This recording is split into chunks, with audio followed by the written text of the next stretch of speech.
Hello दोस्तों, स्वागत है हमारे चैनल फार्माटून जहां पर फार्मेसी से रिलेटेड वीडियो आपको मिलती रहेंगी। तो हमारे चैनल को सब्सक्राइब, शेयर और लाइक करना ना भूलें। वीडियो को पूरा देखें। आज के वीडियो में हम लेके आए हैं इंडस्ट्रियल फार्मेसी फर्स्ट का 5th सेम का टॉपिक यूनिट 5, जिसका टॉपिक है कॉस्मेटिक्स। हम चलिए वीडियो को शुरू करते हैं। कॉस्मेटिक्स जनरली सभी लोग जानते हैं कॉस्मेटिक्स क्या होते हैं, कि सब ब्यूटीफाइंग प्रोडक्ट्स होते हैं जो मतलब सभी लोग यूज़ करते हैं ब्यूटीफाइंग प्रोडक्ट्स। तो उसको हम आज के वीडियो में हम डिस्कस करते हैं कि ब्यूटीफाइंग प्रोडक्ट्स हमारे कौन कौन से होते हैं, कैसे उसकी मेथड ऑफ प्रिपरेशन है, कौन कौन से इंग्रेडिएंट लगते हैं। तो हम लोग तो फार्मेसी वाले हैं, तो हम लोग उसमें उसका फार्मूला भी देखेंगे कि कैसे हम उसको तैयार भी करते हैं।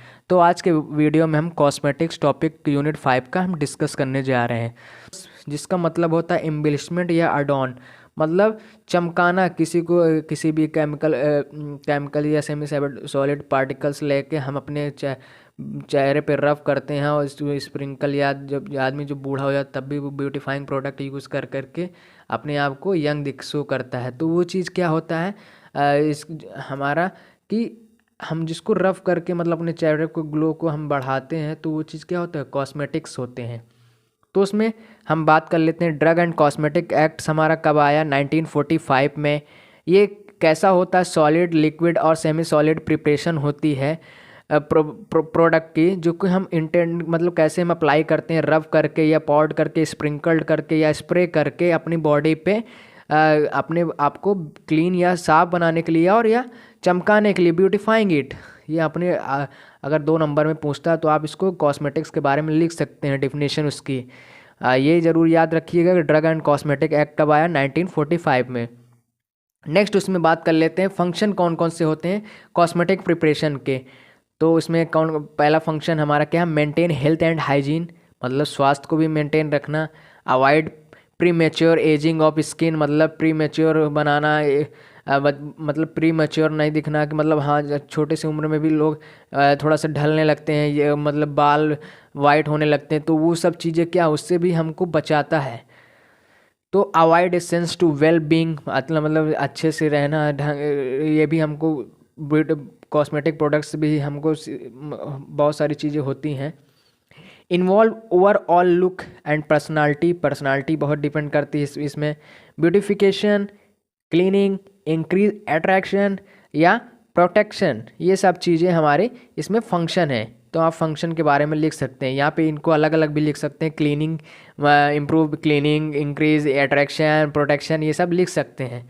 अब क्लासिफिकेशन हमारे 2-3 पार्ट में उसको हम कैरेक्टराइज करेंगे, according to their use, according to their function, according to their physical nature.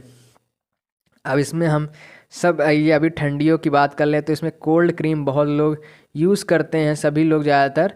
तो चेहरे को, स्किन को हम क्या है, कूल बनाने के लिए, ठंडा रखने के लिए, या उसमें जो मतलब रूखापन आ जाता है उसको हटाने के लिए, तो हम यहाँ पे कोल्ड क्रीम के बारे में हम डिस्कस कर लेते हैं। कोल्ड क्रीम होता क्या है, ये हम स्किन पे अप्लाई करते हैं, कूलिंग इफेक्ट को प्रोड्यूस करता है due to slow evaporation of water present in the emulsion, मतलब कि चेहरा जब रूखापन आने लगता है तो हम कोल्ड क्रीम का यूज़ करते हैं।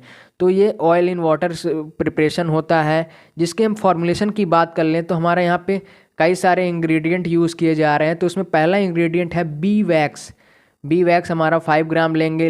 लिक्विड पैराफिन यूज़ करेंगे 45.0 ग्राम लेंगे। वाइट सॉफ्ट पैराफिन यूज़ करेंगे 10.0 ग्राम। हार्ड पैराफिन यूज़ करेंगे 7.0 ग्राम। बोरैक्स यूज़ करेंगे जो कि बोरिक एसिड से लिया गया। वाटर यूज़ करेंगे 32.8 ml यूज़ करेंगे। परफ्यूम एंड प्रिजर्वेटिंग, ये क्या हमारे एजेंट्स हैं, इनको हम क्वांटिटी के अकॉर्डिंग इनको यूज़ करेंगे। अब इसकी प्रिपरेशन की बात कर लें, अब हमको बनाना कैसे है ये भी हम लोग देख लें। तो जैसे मान लीजिए आप लोग घर में भी बना सकते हैं, तो इसकी प्रिपरेशन की बात कर लेते हैं। तो इसको मेल्ट करेंगे वैक्स को, वाइट सॉफ्ट पैराफिन को, या और हार्ड पैराफिन को किसमें, वाटर बाथ में करेंगे। ये आपने लैब में वाटर बाथ देखा हो तो वाटर बाथ में इसको मेल्ट करेंगे। फिर उसमें लिक्विड पैराफिन ऐड करेंगे जब हम इसको मतलब हीट कर रहे हो 70 डिग्री सेल्सियस पे, फिर उसी में डिज़ोल्व करेंगे बोरेक्स को वाटर में 75 डिग्री सेल्सियस में, फिर उसी में कंटिन्यूस स्टीयर करते रहेंगे, फिर उसके बाद उसको ठंडा करेंगे 40 डिग्री सेल्सियस पे, फिर उसमें क्या रिक्वायर्ड क्वांटिटी में उसमें प्रिजर्वेटिव ऐड करेंगे, फिर उसको ट्रांसफ़र कर देंगे क्रीम को कंटेनर में, जब तक वो मतलब ठंडा ना हो जाए तब तक हम उसको कंटेनर में ट्रांसफ़र नहीं करेंगे। फिर उसके बाद जब ठंडा हो जाएगा उसको ट्रांसफ़र कर देंगे कंटेनर, फिर उसको पैक कर देंगे। ये हमारा कोल्ड क्रीम के बारे में हो गया। हमारे इनके इंग्रेडिएंट आप याद कर लीजिए दोस्तों। फिर उसको प्रिपरेशन, कई बार कोल्ड क्रीम पूछा जाता है, तो कोल्ड क्रीम के बारे में आपको पता होना चाहिए कौन कौन से इंग्रेडिएंट हैं, उसकी डिफिनेशन क्या है, उसकी प्रिपरेशन क्या है, तो ये चीज़ उसका यूज़ क्या है। लास्ट में आप यूज़ भी लिख सकते हैं कि हाँ किस लिए हम यूज़ करते हैं, तो आपको पता होना चाहिए दोस्तों। नेक्स्ट हमारा वैनिशिंग क्रीम के बारे में हम डिस्कस कर लेते हैं। वैनिशिंग क्रीम क्या होता है कि हम इसको स्किन पे अप्लाई करते हैं। ये leave and almost invisible layer होती है, इसकी गायब होने वाली लेयर होती है। Hence the main ingredient used in asterisk acid इसमें यूज़ करते हैं, जो कि पुअरली वाइट शाइनिंग होती है अपीयरेंस टू द क्रीम में दिखता है। इसके हम इंग्रेडिएंट की बात कर लेते हैं, फार्मूला की बात करते हैं। इसमें स्टेरिक एसिड यूज़ करते हैं 18.0 ग्राम, ग्लिसरीन यूज़ करते हैं 3.0 ग्राम, लैनुलिन यूज़ करते हैं 2.0 ग्राम, ट्राईएथनोलामीन यूज़ करते हैं 1.0 ग्राम, वाटर यूज़ करते हैं 80.0 ml, प्रिजर्वेटिव भी यूज़ करते हैं इसमें 1.0 ग्राम, परफ्यूम यूज़ करते हैं क्वान्टिटी के अकॉर्डिंग। अब इसकी प्रिपरेशन की बात कर लेते हैं। इसमें मेल्ट करेंगे स्टेरिक एसिड एंड लेनोलिन को मेल्ट करेंगे वाटर बाथ पे, फिर उसको मिक्स करेंगे वाटर ग्लिसरीन को ट्राईएथनामीन, और उसको फिर वार्म कर देंगे, वार्म करेंगे। फिर उसके बाद सेम टेम्परेचर पे, फिर उसके बाद मेल्ट करेंगे स्टेरिक एसिड को लेनोलिन के साथ, फिर उसके बाद मिक्स करते रहेंगे, कंटिन्यूस स्टीयर करते रहेंगे। फिर उसमें हम एसिड को इन्वॉल्वमेंट करेंगे, फिर उसमें परफ्यूम प्रिजर्वेटिव मिक्स करके उसको थ्रूली हम ऑब्टेन कर लेंगे, एक यूनिफॉर्म प्रोडक्ट हमको मिल जाएगा। तो दोस्तों इसके प्रिपरेशन एक बार दो बार आप लिख के भी तैयार कर लीजिएगा। इंग्रेडिएंट जरूर याद कर लीजिएगा, इंग्रेडिएंट बहुत इंपॉर्टेंट है। जैसे मान लो टीचर पहले आपका डिफिनेशन देखेगा, या फिर उसके बाद इंग्रेडिएंट देखेगा, या प्रिपरेशन भी थोड़ा बहुत देख सकता है। अगर प्रिपरेशन में अगर आप फॉर्मूले में आप सही सब लिख रहे हैं, तो प्रिपरेशन आपको तुरंत आप बना कर भी लिख सकते हैं। यूजेस भी आप अपने से बना सकते हैं कि वैनिशिंग क्रीम किस लिए यूज़ करते हैं। अब लिपस्टिक की बात कर लें तो लिपस्टिक जानते हैं कि सभी के लड़कियों के ज़्यादा यूज़ करते हैं। फीमेल के लिए लिपस्टिक ज़्यादातर उन्हीं के लिए ही है लिपस्टिक। तो इसका use to import and attractive colour, ये कलरफुल प्रोडक्ट है। जैसे मतलब बहुत सारे कलर में आती हैं लिपस्टिक। ग्लूजी मॉइस्चर अपीयरेंस होता है लिप्स को, मतलब मॉइस्चर का जो मतलब सूखी होती है लिप्स, तो वहाँ पे हम इसको अप्लाई करके हम लेडीज़ लोग इसको अप्लाई करती हैं। तो इसकी प्रॉपर्टीज़ क्या होती है? नॉन टॉक्सिक होता है, नॉन इरिटेंट होता है लिप्स पे, लिप्स को सॉफ्ट बनाने का काम करता है। इस the container should be operate, इसलिए इसके जो कंटेनर है इसको ईजिली ऑपरेट कर लेते हैं। इसमें कौन कौन से रॉ मटेरियल यूज़ करते हैं वो भी देख लेते हैं। लिपस्टिक में वैक्स यूज़ करते हैं, पिगमेंट एंड डाइस यूज़ करते हैं, ऑयल्स यूज़ करते हैं, अल्कोहल एंड फ्रेगनेंस यूज़ करते हैं, प्रिजर्वेटिव एंड एंटीऑक्सीडेंट भी यूज़ करते हैं। इसके हमारे ये रॉ मटेरियल लिपस्टिक पूछा जा सकता है इस बार पेपर में। तो दोस्तों इसको ज़रूर तैयार कर लीजिएगा। कोल्ड क्रीम वैनिशिंग क्रीम का तो ईजी है, लिपस्टिक के बारे में लोग नहीं तैयार कर पाते, तो आप इसको भी तैयार कर लीजिएगा 2-3 बार लिख कर। तो इसमें इसके फॉर्मूले की बात कर लेते हैं। कैंडिला वैक्स है जिसको हम 10 ग्राम लेंगे, बी वैक्स है 5 ग्राम लेंगे, लैनुलिन 5 ग्राम लेंगे, इथाइल अल्कोहल 4 ग्राम लेंगे, कैस्टर ऑयल 62 ग्राम लेंगे, कैंडिला वैक्स लेंगे 2 ग्राम, ऑजिक्रेटा वैक्स लेंगे 2 ग्राम, डाई लेंगे क्वांटिटी अकॉर्डिंग, परफ्यूम भी क्वांटिटी अकॉर्डिंग, प्रिजर्वेटिव सब क्वांटिटी के अकॉर्डिंग लेंगे। अब यहाँ पे प्रिपरेशन की बात कर लेंगे कि कैस्टर ऑयल को लेंगे और लैनुलिन को लेंगे, इथाइल अल्कोहल को लेंगे एक बीकर में, किसके साथ? डाई और पिगमेंट के साथ। फिर उसके बाद हीट करेंगे 65 डिग्री सेल्सियस में। फिर उसके बाद दूसरा बीकर लेंगे तो उसमें हम बचे हुए इंग्रेडिएंट को डालेंगे, उसको भी 65 डिग्री सेंटीग्रेड पे उसको हीट देंगे। फिर उसके बाद ए और बी कंटेनर को हम क्या करेंगे? ऐड करेंगे वैग्रेस स्टीयरिंग करके। फिर उसके बाद फिर सॉल्यूशन को अच्छे से वो करेंगे, जब ठंडा हो जाएगा फिर उसके बाद रिमूव आउट करके उसको पैक कर देंगे। अब इसका इवोल्यूशन की बात कर लें तो मेल्टिंग पॉइंट होता है इसका, इवोल्यूशन ब्रेकिंग पॉइंट होता है, फोर्स ऑफ एप्लीकेशन होता है, स्टेबिलिटी होता है, माइक्रोवेल टेस्टिंग होता है। ये हमारे देखो लिपस्टिक के बारे में इतना सारा चीज़ है, इसकी यूजेस भी है, आप उसमें इन्वॉल्व कर सकते हैं, जोड़ सकते हैं। तो ये सब चीज़ें हम आपको पता होना चाहिए। तो दोस्तों ये हमारे क्या हुआ, 3 टॉपिक हमारे यहाँ पे ख़त्म हुए। फिर उसके बाद हम चौथा हमारा क्या है, शैम्पू। शैम्पू हम क्या है, ये हम लोग हेयर में यूज़ करते हैं। शैम्पू के बारे में आपको पता होना चाहिए। ये भी ऑयल एंड वाटर सॉल्यूशन होता है, जिसमें हेयर केयर प्रोडक्ट, इसको हम नाम से भी जानते हैं। ये रिमूव करता है ऑयल को, स्किन पे जो पार्टिकल्स डैंड्रफ होते हैं या इन्वायरमेंटल पॉल्यूशन होता है या अदर कंटेमिनेशन, उसको रिमूवल का काम करता है हमारे हेयर से।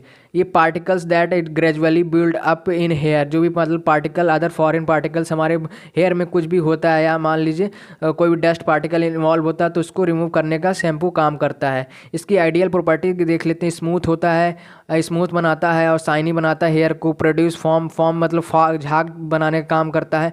नो इरिटेशन, इसमें कोई भी इरिटेशन कॉज नहीं होती है। ये डर्ट निकालने का, पूरी तरह डर्ट निकालने का काम करता है। इम्पैक्ट फ्रेगनेंस, इसमें महक जैसे महक भी आती है, मतलब स्मेल नहीं आती, मतलब खुशबू आती है, ये नहीं बदबू आ रही हो, तो उसमें खुशबू लाने का भी काम करता है। फंक्शन इसके कौन कौन से होते हैं, कम्प्लीटली रिमूव डर्ट, मतलब गंदगी को मिटाने का काम करता है। प्रोटेक्ट द हेयर को प्रोटेक्ट करने का भी काम करता है। क्लीनिंग फॉर हेयर को क्लीन करने का भी काम करता है। स्मूथ द स्किन, स्मूथ बनाता है स्किन को। नरिशमेंट ऑफ हेयर को चमकीला या शाइनिंग बनाता है। ट्रीटिंग डैंड्रफ में या लाइस में या अदर प्रॉब्लम में, जुएं में भी हम इसको यूज़ करते हैं। इसका फॉर्मूला क्या होता है, SLS 10 ग्राम, वाटर 38 ग्राम, CMC 0.5, CPB 1.8 ग्राम, मिथाइकेन 0.5, सिट्रिक एसिड पिंच बाय एक स्पैचुला में लेंगे, NaCl भी एक स्पैचुला में लेंगे। और फिर इसका हम प्रोसीजर की बात कर लेते हैं। इसको प्रोसीजर में क्या है, 0.5 ग्राम CMC लेके हम उसको डिज़ोल्व करेंगे 12 ml ऑफ डिस्टिल वाटर में। हम उसको एक बीकर में क्या करेंगे, डिज़ोल्व करेंगे CMC को लेकर। फिर उसके बाद बीकर में हम 10 ग्राम SLS को ले लेंगे। फिर उसके बाद 38 ग्राम डिस्टिल वाटर उसमें ऐड करेंगे और वे करेंगे। फिर उसके बाद हीट करेंगे, किसके साथ, वाटर बाथ के साथ, 20 मिनट के लिए उसको रख देंगे। फिर उसके बाद बीकर में CMC को कांस्टेंट स्टीयरिंग करते रहेंगे। फिर उसके बाद उसमें 1 ग्राम CPM मिला के, फिर उसके बाद उसी में हम 0.5 मिथाकेन भी ऐड कर देंगे। फिर उसमें आगे चल के फिर जब स्टीयर करते रहेंगे, फिर उसके बाद उसमें 1 पिंच सिट्रिक एसिड इन्वॉल्व करेंगे। फिर उसमें लास्ट में जो भी मतलब कलर प्रिजर्वेटिव ऐड करके उसमें परफ्यूम ऐड करने के बाद उसको ठंडा करके फिर उसको पैक कर देंगे। इसका यूजेस भी आप लिख सकते हैं दोस्तों, शैम्पू का क्या क्या यूज़ है, तो आप बनाकर इसमें लिख सकते हैं कि शैम्पू प्रिपरेशन में अगर 7 मार्क्स में आपके पूछता है तो 7 मार्क्स में आप बना कर लिख सकते हैं। नेक्स्ट हम आप यहाँ पे डिस्कस करते हैं हेयर डाई क्या होता है। हेयर डाई आप जानते हैं कि बालों का कलर शाइनिंग के लिए हम इसको यूज़ करते हैं। केमिकल टूल्स होता है जिसको हम change of colour of the person person के हेयर को कलर को चेंज करने के लिए हमको यूज़ करते हैं। Mostly use to change grey colour a sign of an older, मतलब जिनके बाल पक जाते हैं या वाइट हो जाते हैं, तो वहाँ पे हम हेयर डाई का यूज़ करते हैं कि यंग दिखने के लिए। इसका क्लासिफिकेशन क्या होता है, टेम्परेरी होता है, सेमी परमानेंट होता है, ऑक्सीडेटिव डिपॉजिट ओनली होता है, डेमी परमानेंट होता है, परमानेंट के अंदर आता है डिपॉजिट, ऑक्सीडेटिव आ जाता है। ये हमारे क्या है, क्लासिफिकेशन है किसके, हेयर डाई के। अब इसके फॉर्मुलेशन की बात कर लेते हैं। इसमें ज़्यादातर हमारा नेचुरल प्रोडक्ट ही यूज़ करते हैं। तो इसमें हेना है 30 ग्राम, इंडिगो भी यूज़ करते हैं, एलोवेरा भी यूज़ करते हैं, फिनुग्रैक यूज़ करते हैं, फोनिग्रांज भी यूज़ करते हैं, फोरिहिंग्रांज भी यूज़ करते हैं, आंवला यूज़ करते हैं, गुआवा यूज़ करते हैं, ब्लैक स्टिचू यूज़ करते हैं, तुलसी यूज़ करते हैं, लोहा भस्मा यूज़ करते हैं, वाटर यूज़ करते हैं। ये भी उसकी क्वांटिटी आप देख लेंगे दोस्तों, इसको याद कर लेंगे। नेक्स्ट इसी में हम क्या करते हैं, इवोल्यूशन की बात कर लेते हैं कि इवोल्यूशन हमारे कौन कौन से ash value of crude drug, जिसमें आता है कि total ash value, acid insoluble ash, water soluble ash, ये हमारे 3 हैं। अब इसी में हम determination of pH, phytochemical screening, यहाँ हमारा चौथा क्या है, evolution of herbal hair dye. इसी के अंदर क्या आ जाता है, स्टडी ऑफ डाइंग इफेक्ट, कौन कौन से डाइंग इफेक्ट है पढ़ेंगे। इरिटेशन की बात करेंगे, स्किन में कौन कौन से इरिटेशन होते हैं। तो ये सारी चीज़ें हमारे हेयर डाई के बारे में हमने पढ़ा। दोस्तों आपको ज़्यादा फास्ट तो नहीं वीडियो चल रही है कि हाँ आपको समझ में नहीं आ रहा, तो आप इसकी नोट्स आप डाउनलोड करके एक बार ज़रूर पढ़िए। पहले तो वीडियो देखिए, फिर उसके बाद नोट्स आप डाउनलोड करने के बाद उसको अच्छे से पढ़िए। अपना सेल्फ में आपको समझने की ज़रूरत है। इससे भी शॉर्ट नोट्स आपको नहीं मिल सकती, आप बुक में पढ़ेंगे। बुक में मैटर बहुत ज़्यादा दिया है, तो मैंने इसमें शॉर्ट नोट्स बनाया। आपका कोई भी टॉपिक ना छूटे, इसका मैंने ध्यान रख के ये नोट्स बनाई है। तो इसको, ये नोट्स को अच्छे से तैयार भी करें और याद करें और एग्ज़ाम को अच्छे से दें और अच्छे मार्क्स गेन करें। नेक्स्ट इसी में हम बात कर लेते हैं टूथपेस्ट। टूथपेस्ट तो सभी लोग जानते हैं कि टूथपेस्ट दांतों के लिए होता है। जैसे इसमें क्या है कि हाँ, दांतों को चमकाने के लिए कई सारे हमारे प्रोडक्ट आने लगे हैं। कोलगेट आता है, पेप्सोडेंट आता है, क्लोजअप आते हैं, कई सारे हमारे हम बाबा रामदेव जी जो चला रहे हैं दंत कांति बहुत लोग यूज़ करते हैं। तो कई सारे हमारे टूथपेस्ट हैं। तो इसमें डेंटिफायर का एक तरह का सब्सटेंस यूज़ करते हैं टूथब्रश में कि purpose of cleaning the accessible surface of teeth को चमकाने के लिए हम यूज़ करते हैं। इसका पर्पस क्या होता है, उद्देश्य क्या होता है? Cleaning, polishing, removal of stains, reduce incidence of tooth. जो दांत गिर रहे हैं उनको भी कम, उनके लिए भी, जैसे बहुत लोग होते हैं ब्रश नहीं करते हैं, तो क्या है कि उससे दांत में सड़न, उसके जो लेयर होती है स्किन वाली लेयर ख़राब होने लगती है, स्मेल आती है, कई सारी चीज़ें फेस करनी पड़ती। तो हमको टूथपेस्ट यूज़ करना चाहिए जिसकी वजह से स्मेल हमारे माउथ से, मान लीजिए किसी से हम बात कर रहे हैं तो हमारे माउथ से स्मेल आ रही है, तो क्या हमको भी बुरा लगेगा, उसको भी तो लगेगा ही। तो इस वजह से टूथपेस्ट यूज़ करना चाहिए। तो इसके हम प्रिपरेशन की बात कर लें तो हमारा इंग्रेडिएंट कौन कौन से हमारे क्या है? कैल्शियम कार्बोनेट 56 ग्राम लेंगे, नॉरेल सल्फेट लेंगे, ग्लिसरीन लेंगे, गम ट्रैगनेट लेंगे, वाटर लेंगे, सैक्रिन लेंगे, फ्लेवरिंग एजेंट यूज़ करेंगे, प्रिजर्वेटिव यूज़ करेंगे। ये सब हमारा इसमें देख लेते हैं।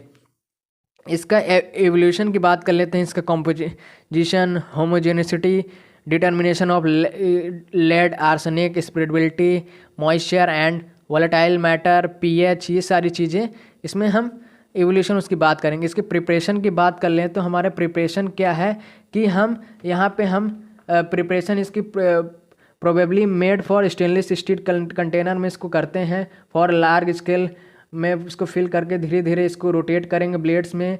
फिर इसको डन प्लांटरी मिक्सर में हम इसको, ये हमारा क्या इंस्ट्रूमेंट में हम इसको यूज़ करेंगे, कौन सा इंस्ट्रूमेंट यूज़ करेंगे? प्लांटरी मिक्सर यूज़ करेंगे। सिमिलर मिक्सर जो सेमी सॉलिड प्रिपरेशन के लिए यूज़ करते हैं। स्मॉल स्केल बैच में इसको हम कन्वर्ट करेंगे ग्लास कंटेनर में। फिर इसमें गम मिक्स करेंगे विथ सूटेबल क्वांटिटी में, हेमेक्टेंट यूज़ करेंगे। फिर उसको बाहर निकालेंगे। फिर वाटर प्रॉपर डिस्पर्जन करेंगे उसमें। फिर क्लोरोफॉर्म को इन्वॉल्वमेंट करेंगे, डिस्पर्जन बाइंडिंग की तरह दिखाएंगे। फिर उसके बाद इसमें हम डिस्पेंस करेंगे वाटर को। कि बहुत सारी चीज़ें हैं दोस्तों। तो इसमें हम पाउडर इंग्रेडिएंट यूज़ करेंगे, उसको ऐड करेंगे। फिर जनरली फिर इसमें मिसलिनियस मिक्सचर बनाएंगे। फिर कंटिन्यूअल स्टीयरिंग करेंगे। फिर लास्ट में हमको सब्सटेंस मिल जाएगा। तो सभी में देखिए, पहले तो हमको चीज़ें, हमारे जो सॉलिड पार्टिकल्स हैं उनको पहले हीट करना रहता है। किसी भी चीज़ में पहले हीट करेंगे, फिर उसमें डिस्टिल वाटर इन्वॉल्व करेंगे। तो वो क्या है, ऐसा टेम्परेचर देंगे। तो आप मान लीजिए टेम्परेचर भूल जाते हैं तो कोई भी टेम्परेचर वहाँ पे लिख सकते हैं, ज़रूरी नहीं कि वही एग्जैक्ट टेम्परेचर लिखें। तो मान लीजिए घटा बढ़ा भी सकते हैं। तो वहाँ पे आपको इंग्रेडिएंट सारे आपको अच्छे से याद होने चाहिए। इंग्रेडिएंट आप भूल गए तो पूरा आपका कंपोजिशन गलत हो जाएगा। तो इंग्रेडिएंट पे आप ज़रूर ध्यान दें, इंग्रेडिएंट को भूलें नहीं। नेक्स्ट हमारा टॉपिक क्या है? सनस्क्रीन। सनस्क्रीन क्या होता है? एक तरह की लोशन होता है। इसको स्प्रे की तरह यूज़ करते हैं या जेल की तरह यूज़ करते हैं। टॉपिकल प्रोडक्ट है जिसको हम एब्जॉर्ब करता है, रिफ्लेक्ट करता है। सनस्क्रीन अल्ट्रावायलेट रेड से हमको बचाता है, प्रोटेक्ट हमारी स्किन को बचाता है। इसका फॉर्मूले की बात कर लें तो इसमें सनस्क्रीन एजेंट कौन कौन एजेंट यूज़ किए जाते हैं जो कि हमारे क्या है? सनस्क्रीन एजेंट 50 ग्राम इमल्सीफायर भी यूज़ किया जाता है। Ethyl alcohol, isopropyl myristate 150, glycerol use किया जाता है, वाटर यूज़ किया जाता है, लिक्विड पैराफिन। ये सारे हमारे इंग्रेडिएंट है। इसकी प्रिपरेशन और यूज़ अपने से बनाकर लिख सकते हैं। दोस्तों आज के वीडियो में कॉस्मेटिक्स टॉपिक कंप्लीट हुआ। अब नेक्स्ट वीडियो में हम फार्मास्यूटिकल एरोजोल लेके आएंगे, फिर उसी में हमारा पैकेजिंग मटेरियल है वो सारा हम नेक्स्ट वीडियो में हम एक ही वीडियो में उन दोनों टॉपिक को हम तैयार कर देंगे। तो अब यूनिट 5 आपकी कंप्लीट हो जाएगी। तो एग्ज़ाम के लिए आपको शॉर्ट नोट्स हम अपने टेलीग्राम में आप डाल देंगे, तो उस वहाँ से जाकर डाउनलोड करके आप अपनी शॉर्ट नोट्स भी बना के या इसको देख कर तैयार कर सकते हैं। अच्छे से एग्ज़ाम दीजिए। Best of luck.